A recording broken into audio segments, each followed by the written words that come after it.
So I wanted to share some of my experiences from the ordination that I recently attended in Taiwan. And this could be many BBCs, but I wanted to focus on one specific experience that I thought was somewhat the epitome of so much that happened there. And imagine, if you will, being in a room that's maybe 15 feet by 15 feet. And it feels extra small because there's about 160 nuns lining up in there, passing through there, along with some big folding tables with volunteers from the Suchi Foundation with medicine that's available for all of us, shelves on the wall filled with water bottles and medicine and snacks, and other like bookcases filled with snacks and more medicine and coffee. And everyone is crammed into this space trying to head into the meditation hall. And so as I'm standing there in line waiting for the remaining people from my class, my pod of 11 people to show up, I feel someone behind me adjust my collar. Or if this was after our novice ordination and we were receiving, wearing the mani, the plain robe, or after our full ordination when we were wearing the 7-strip robe, it would be adjusting the back of my robe. And it's a little bit similar to the Zen and how it goes over the body, but my robes always felt a little bit too big. So while it should lay nice and evenly across the back, often it would flip over, exposing the tag and not looking very good. And so someone would kindly come up and adjust that. So this really captured many aspects of the experience there at the ordination. First is the idea that details matter. It's easy to think, especially in Tibetan robes, well, okay, it's good enough, it's on me. Why worry about, why worry about whether the tag is showing or not, whether it's even or wrinkled or not?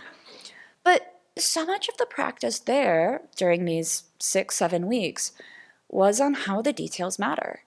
And for me, I saw that I really did have buy-in on this. Maybe not right away, but a few days in, when I started noticing how many details there were and how much they mattered, I really said to myself, I need to get to the point where I believe that this matters. Otherwise, this is going to be a miserable experience. And so I really was able to cultivate that motivation internally, rather than just being motivated by the reward of maybe you'll get a prize if you make your bedding extra good every day, or the stick of, if you're not doing things right, you'll have to come out and kneel. But really saying, okay, let me see why this is important. And all of these details, for instance, folding our bedding, like imagine folding a comforter, but making sure that it has sharp corners, or holding our bowl in a way so that everyone in the row has our bowl at the same height and the same angle. There were a lot of details. And so part of this, I think, is the aesthetic within Chinese Buddhism, right? The Chan practice or the Zen practice. Okay, they have an emphasis on this tidiness, on the details of the shoes being lined up in a row. But it's not just cultural, it's not just a preference. There really is that reflection between the external world and that internal world, that as our external world is more neat and tidy, our minds feel more spacious, our minds are a little more neat and tidy. And as that external world becomes more cluttered and everything is just sprawled everywhere, well, it feels like my mind works that way too. So I'm not necessarily sure which direction the causality is there, but I certainly found that the external tidiness helped my mind be more spacious. And the biggest advantage I saw for tracking all of these details was really the question of mindfulness. That when I was there at the full ordination, I didn't have a lot of offering service to do. We had maybe half an hour of bathroom cleaning in the morning. And so what was my practice? What did I need to do other than show up at the right time in the right place wearing the right robes, which was hard, was really just be mindful. And this could be its own BBC on how we needed to be mindful of 173 things. And that, putting everything on in the morning in the right order and making sure you have your bowl strapped to you. And usually we remembered that after we put on the layer that came after the bowl. But it wasn't just, okay, get ready in the morning and make sure everything's right, but then throughout the day, checking it. Is my robe still adjusted properly so the little sword buckle thing is here and not here? And fixing it when it isn't quite right. Okay, my hands may have started out correctly, and an hour into the practice, they're somewhere down here. Okay, fix them. And so this practice of being mindful in many moments of many, many things requires help from others. And part of that is the fact that I can't always see things like the back of my robe. And part of it is needing that feedback on the things that I'm forgetting, because there's just so much to be mindful of, and the things that I'm learning how to do for the first time, like wear these robes, or go through these rituals, even things like meals, that have a certain etiquette to them, that have a certain process to them. And so they explain it once, and then I try to do it. But of course, I've only understood some of the instructions that were very well translated. That was not the problem. But just keeping track of all of the details that matter. So, okay, feedback and help come in. So then when that person is so kindly adjusting my collar that maybe I've forgotten to check or that I can't even see, there was sometimes close to 200 people in my personal space. And initially that felt a little overwhelming. I'm someone that gets claustrophobic around a lot of people. But it became fine. And instead of turning around and kind of like, oh, who's fixing my collar? Over time, I didn't even need to really look back and see who is fixing my collar. And some of this was that build of trust, that whoever it was, I know they're just trying to help me. They're not doing it with a judgmental mind. They're not, annoyed. They're not putting a sign on my back that says "kick me" in Chinese. They're just helping me. And with this is a sense of equanimity. Sometimes that person adjusting my robes or adjusting my collar was one of the guides, these senior bhikshunis who are there to kind of teach us and corral us and lead us and occasionally discipline us. And sometimes it's one of the people in my class, maybe one of my fellow Abbey nuns who knows me quite well and sees that my collar needs some help. Maybe it's one of my new classmates who are Taiwanese or Singaporean nuns who I'm getting to know. Maybe it's someone who I don't really know at all and don't even share a language with. But instead of looking back and being like, oh God, who's touching me? It could instead be looking back and saying thank you to them, at least smiling at them so that they know I appreciate what they're doing. So of this, what can I bring back other than the desire to quickly get into Tibetan robes that I know how to wear? So much of this is just this view of feedback. We usually use the term feedback here rather than admonishment or scolding. But really, this is just help. This is help from others. And this was something I could see so much more clearly there at the ordination, when I could see so clearly how I needed help. I needed assistance from others. And sometimes this was coming very strongly of someone grabbing my hands and literally repositioning them, because we don't share a language. Like sometimes the guides would try to tell me something and I would just be confused. So they would have to grab me and physically move me into the position that they want me. That's the only option. So instead of seeing that as something horrifying, instead of seeing that as, an insult to who I am as an autonomous person, it's instead just help.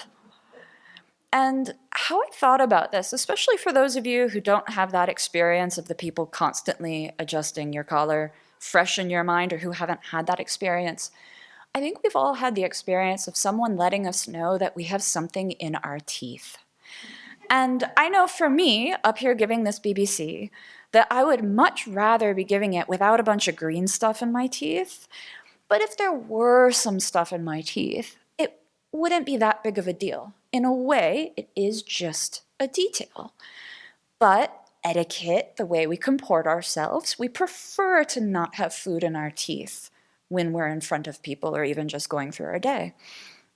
And so it's certainly kind when others point out to you, hey, you have something in your teeth.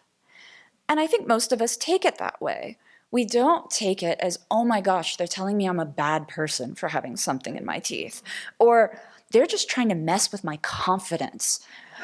You know, we think that it's probably true, and we see it as a kindness, regardless of who it's coming from. Maybe it's coming from a stranger. So that was something that, I see that parallel, that we can see help, we can see feedback, we can see guidance in an equanimous way, not worried about, well, is it coming from someone with good teeth or bad teeth? I only want to hear this from someone who has good teeth. I don't want to hear such feedback with someone from bad teeth. No, it can come from anyone. And thinking about feedback, one caveat that comes up is that Venerable Children often encourages us to work on our ability to evaluate ourselves, to not rely on other people to tell us if we're doing something well or not doing it well, but to be in touch with our own motivation.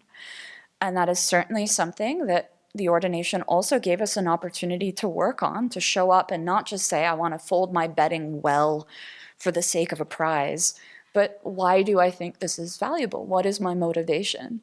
And the days where my name was read out as someone who didn't fold my bedding well, to go in and try to get someone to help me understand what could be done differently. And to really check and see, well, what's my motivation in that situation? Not just, I want a prize or I want to be perfect. But just as the fact that I can't see the difference between my bedding and the person's bedding next to me, who did a great job, we can't always evaluate ourselves. Sometimes it's just flat out the physical perspective, that you can see my teeth right now and I can't. Or the person behind me can see the back of my robe and I can't. So in that way, we can help each other. We literally can see things like whether or not my shammed up, back to my comfortable Tibetan robes, well, is it even? Am I wearing these robes that well? I have a certain perspective, which is mostly down, that doesn't really let me know how I'm doing. So when someone else says, hey, your robes aren't even, that's helpful because they have a physical perspective I don't have. The second aspect is just habits, that we have kind of a mental perspective that we're used to taking. I walk a certain way, I eat a certain way, and I don't necessarily notice that I'm supposed to be walking a different way. I'm supposed to be eating a different way. And maybe they stop and explicitly teach us this, and I try to be mindful of it. Or maybe someone kindly points out that I could be walking in a different way, which happened. And instead of getting all upset, it's instead, oh, right, I have a certain habit, and so of course I don't see that I could be walking in this different way. And again, to check and ask, well, what's my motivation for doing so? Why does this detail matter? And within the context of the full ordination, it was really thinking about comportment, kind of, I don't want to say trying to be as tight as possible, but trying to really see, like, how much can you pay attention to all of these details? In a way, knowing that's all we have to do. So then, in addition to habits, there's lack of mindfulness. Even after someone has pointed out that, this bowl goes here and you hold your chopsticks this way, I still might slip and forget because I'm trying to keep track of whether my robe is falling off or not. And so again, someone kindly pointing out, hey, you've done this in the wrong order. You're not holding this correctly. That's fine. That's kind. I don't have to see that as a fault in myself. I don't have to see that as criticism from the other person. And even sometimes beyond a lack of mindfulness or forgetting, there are those big afflictions taking over. And I've certainly had this happen where I think I am doing great, I think I am on top of things, but in that moment I am being driven by attachment or anger or arrogance, and someone external to me can see that really clearly, and in that moment I can't. So just as someone kindly might say, hey, you have some green stuff in your teeth, similarly, someone can kindly say, are you angry right now? They might even have a better way of saying that. But it cuts through and it's like, oh, right. just as I would prefer to give this BBC without green stuff in my teeth, and I would prefer to be going through my day at the ordination, abiding by the regulations and having good comportment, similarly, I would like to get through my days here with bodhicitta in my mind, without being driven by the afflictions. And sometimes I'm not going to manage that. That's okay. And so when I receive feedback from those around me, it's just kind help, getting me back on track, because there's a whole lot to be mindful of, and I'm not at the point that I can do it all perfectly yet. That's okay. So that little moment of people fixing my collar and the back of my robes again and again and again, I hope that I can keep that in mind and really bring that back to be more open to all of the help and feedback that I am constantly offered, gifted with here by kind people. And from my side, I need to keep cultivating that trust and equanimity, regardless of how it comes, regardless of who it's coming from, so that I can continue to grow and really benefit from it. Just as at the ordination, the goal was to become, virtuous bodhisattva bhikshunis, and that had with it a certain image. Here, I'm working towards being that bodhisattva, and with it is a certain mental state. So hopefully I will be more open to feedback going forwards. I realize that this is a dangerous invitation for it. And I hope that I can keep remembering to really cultivate that trust and equanimity, seeing all of this as kind help.